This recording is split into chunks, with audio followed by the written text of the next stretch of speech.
See, every time we talk about Cleveland, man, that's when all the motherfuckers come on the chat and talk about, oh, why y'all dogging LeBron? But you know why we dogging? You know why we dogging? Yeah, you know why we dogging LeBron? Because LeBron made this mess. He went and got these players. You can't blame the shit on ownership or the general manager. The general manager gone. You think the new general manager's making decisions? No. The old one, Griffin, was making decisions, but with help from LeBron and his team. LeBron team, them brothers, and you know what? I wish I grew up with LeBron, or either I wish I knew him as because LeBron took care of everybody that was around him, man. They all got college educations. They all got businesses. They all got probably part of the Cavs. You know what I'm saying? So these guys making money. But see, this is my thing. You know, you brought that mess there, right? So you can't get mad at it. You brought it all there. You know? I mean, I feel sorry for D-Wade because if D-Wade knees wasn't bad, D-Wade would contribute a lot this year because he still got game. You know what I'm saying? I see him spurts doing some things here and there. But, you know, D-Wade just, his knees, man. His knees just killing him, man. Maybe he need to leave Gabrielle alone until the season over with, man. You know how freaky she is. You know what I'm saying? Hey, Mickey told Rocky that. Hey, sex makes weak knees. Yeah. Hey, look, man. The thing about Cleveland is, and I give a lot of blame to Dan Gilbert, but at the same time, this is the reason. Let me get into that first. The reason why I blame Dan Gilbert, Chief, is because he was dumb. Right. You didn't have to trade Kyrie. Right. I know Kyrie was unhappy, and Kyrie said, now it's coming out that Kyrie's saying, "Oh well, if you don't trade me, I'm going get knee surgery, and I ain't going to be able to play for a portion of the season." Right. And I would have told them, okay, I would have told Kyrie, well, that's fine. You know what I'm saying? If you're not going to play, then you're not going to play. And I'll sit you on the bench, and you can do your rehab.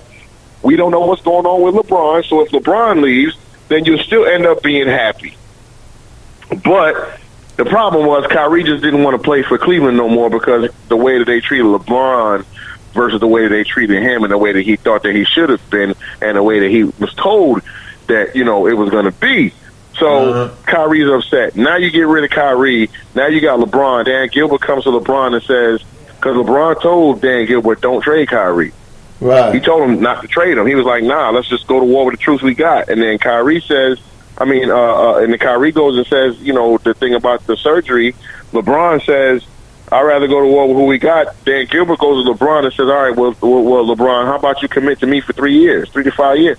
LeBron says no. So he trades Kyrie.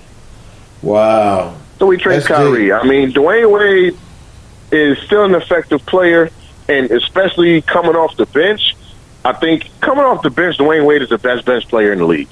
The best, probably. You know what I'm saying? Well, but at the same time, if you look at Cleveland, their problem is defense, bro. The problem is defense. Right. Caller. They ain't playing no goddamn defense. Well, hold up. Caller that tried to call, you'll be on after the microwave, after we finish talking about his Super Bowl team. You'll be on after that, so hold on, caller. I told you them calls are going to come out once you start talking about LBJ. But Clay Davis said if Dwayne Wade's knees were good, he would never left Miami in the first place. It ain't that he left Miami, Clay. They didn't want him no more. They didn't want to pay him, man. You know how many years Dwayne Wade took less money? Pay cuts. He only got one good year of pay, one good contract of pay, and that's the one that he just left off of. But before that, he took a lot of pay cuts, man. It was time for him to go, man. He should have left earlier than what he did. That's the problem. Yeah, man. But okay, Microwave. We didn't delay time and everything, man. Now it's time to talk about man. What's up with the dog masses that your team is wearing, man? Up in the, what brought all that about? I thought Cleveland was the only one that had the dog pound. Where all this dog mask shit come from? Well, the dog mask, Chief, really comes from the way we felt like we've been disrespected. Like we won 13 games in this season, and yet when it came down to us playing at our home turf in January, They had us underdogs to the Falcons, and you look at that and you say, okay, well, yeah, Atlanta went to the Super Bowl last year and all that stuff, and Nick Foles our starting quarterback. People forget stupid, silly. People like to bring up stats when it benefits them. You know what I'm saying? Right. Well, if you look at the most touchdown passes ever thrown in one single game by any quarterback, Nick Foles is tied for number one with 7 touchdown passes that he threw against the Raiders when he was starting for the Eagles back then. So, it's just like, people come out and they're just like, oh yeah, well we're gonna pick the Falcons to win. The Falcons gonna win. So we come out there like, yeah, we the underdogs at home in our crib. To be the underdog in your own house, you take that any day.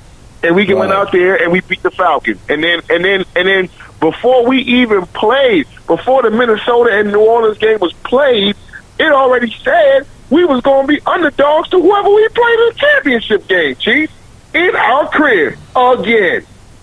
Well, so if Jacksonville, we punched them in the mouth too. If Jacksonville would have won, y'all still would have been underdogs, you think? Yeah, we would have been underdogs. They said whoever we played, we would have been underdogs. And I tell you this, I ain't want no parts of Jacksonville. I wanted New England. I wanted New England. I said that to D when we beat the Falcons. I told D, I want New England, man. I didn't want no parts of Jacksonville. That should be a hell of a fine household. You and D going at each other, man. Clay Davis said Falcons had the Eagles as dead right, but thanks to Sharp, the offense coordinator, as the Eagles are Super Bowl bound. You can say whatever you want about Sark. Yeah, I agree with what he says. It wasn't the greatest play calling, but at the end of the day, man, the ball went through Julio Jones' hand. Chief, did you remember when you sent me that text message with a still shot of the ball going right through Julio's hands? You remember when you sent me that? Yeah. I mean, the ball went through the man's hands. Now, whether he would have came down inbounds or not really is irrelevant, because once you get your hand on the ball, then you can focus on getting your feet in bounds. So, I mean, come on now. Like, we can say whatever we want now. Now, I do agree. Sark cut off half the damn field by having Matt Ryan sprint to the right. I agree with that. But they was still in position to win. It was still in position to win the game. And I also, okay, we can say whatever we want about Sark, but then this is what they're gonna say. Sark, Kyle Shanahan, his first year with Matt Ryan didn't do so well. And in the second year, they went to the Super Bowl. Matt Ryan's the MVP and all of that stuff. And this is Sark's first year. Right. You know what I mean? I feel like Steve Sarkisian is a college play caller. He'll never be nothing more than a college play caller. He's not gonna make it on this level. Right. Now, he has something to his advantage is that he's got Julio Jones, Matt Ryan, freaking Mohamed Sanu, Devontae Freeman, Tevin Coleman. He got weapons, but he got to learn how to adjust the game to the game. Like, this is different here, man. This is big boy football. This ain't Saturday. This is Sunday. And I don't know, Chief. Like, I just feel like the Falcons, their window is closed. It's closed now. Yeah, and y'all opened up the door, but still, no, they still had to go to Minnesota, and Minnesota already beat them here in Atlanta. So, I mean, you don't never know, man. You never know. You know what I'm saying? Clay Davis, you saying if you would have got that Philly game, you was gonna beat Minnesota, and Minnesota would have been playing home to go to the Super Bowl at home. Yeah. They'd have been playing 2 games in a row. I didn't see that happen. Right. I did not see it. Xavier Rhodes held Julio Jones to freaking 2 catches on 4 targets. And I'm not saying that it's Julio's fault. He only got targeted 4 times. Hold up. You must be getting covered if your quarterback only looked to you 4 times. Well, hold up. Tiffany PNP said Julio Jones, right? 3 touchdowns this regular season equal weapon? Question. Yeah. So in other words, she's saying he can't be a weapon if he only had 3 touchdowns. I mean, getting down the field is good. Right. Getting down the field is right. Yeah, that's like Des Bryant. Des Bryant, he was catching the balls going down the field, but he wasn't getting in that end zone. Well, you gotta know. It's Chief, and that's why complain about Belichick, but one thing about Belichick I will say is Belichick knows his personnel, man. He knows what they can do, he knows what they can't do, and he ain't going to do something that he knows they can't do. You feel me? When you look at why are you gonna ask Des Bryant at this stage in his career to line up outside and be the number one receiver and only run 3 routes? Do something creative, move him around. You know, like why can't you get Julio Jones the ball in the red zone? Why was Matt Ryan 1 for 18 this season targeting Julio Jones in the red zone? Do something better. Find a way to get that man the damn football. Right. That's coaching, man. That's coaching. Damn, Bill Belichick gonna get the ball to Amendola. He gonna get it to James White. He gonna get it to freaking Deion Lewis. He gonna get it to Gronkowski. He gonna get it to who the fuck ever. And until other teams can start doing that, and there's another thing, man. People want to say that the league is rigged and all of that stuff because the Patriots is back, you know, in the Super Bowl and all that stuff. Man, literally speaking, Chief, look at the division they playing. Yeah. Look at the division they playing. That's at least 5 easy wins. That's at least 5 easy wins every single season, if not 6. And they lost to Buffalo once and Miami once this year, so they didn't sweep the division like they would have. No, they didn't. But they only lost 3 games, and the only other game they lost was the first game of the season in Kansas City. Wow. You feel me? So like, look at that. Like, if you're getting 4 to 5 wins in your division every year, you in good position. I mean, 10 wins gets you to the playoffs. 10 wins, especially in that division. You think Buffalo gonna win 10 games a year? No. Hey. Miami's not gonna win 10 games a year, and you goddamn sure know the Jets ain't gonna win 10 games a year. Hey man, I thought that we was gonna get swept in our division, but thanks to the Deadskins, we bust that ass at the end of the season, bust. And we didn't go over in the division. Hallelujah. Hey, but Mike Wade, you know you're going to have to give a prediction, man. You know you're going to have to give a prediction, man. So, you know, what's your prediction of the game, man? You know, I mean, it's coming up. I mean, true. It's Wednesday already. I'm a pick New England to put the fish of death on them. But I think prediction-wise, I think Philly going to win the game, man. We a better team than them. Right. We a better team than them. Front to back, I think we gonna win the war in the trenches. Our defensive line is better than their offensive line, and our offensive line is better than their defensive line. And I think that's where the game's going to be won, in the trenches. Doug Peterson, as long as he continues coaching the way he's been coaching, and we should be fine, man. And I ain't worried about Brady at all, man. When Brady get that pressure up the middle like he did against y'all, he's not successful.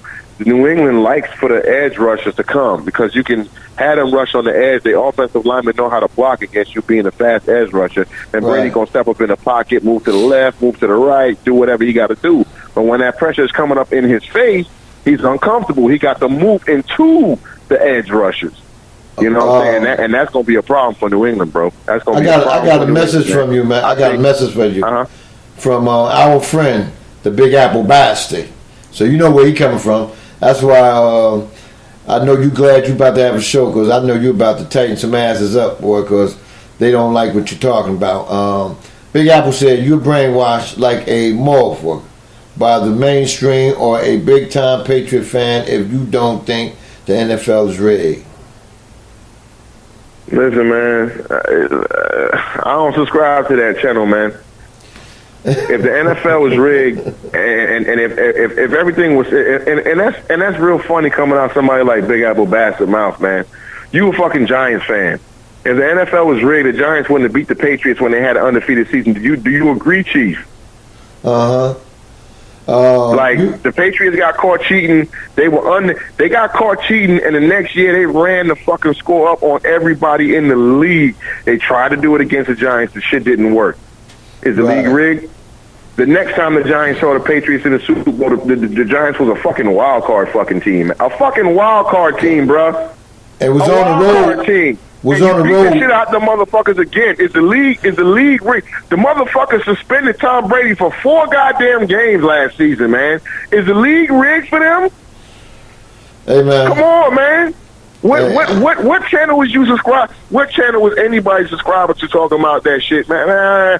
I get it. Yeah.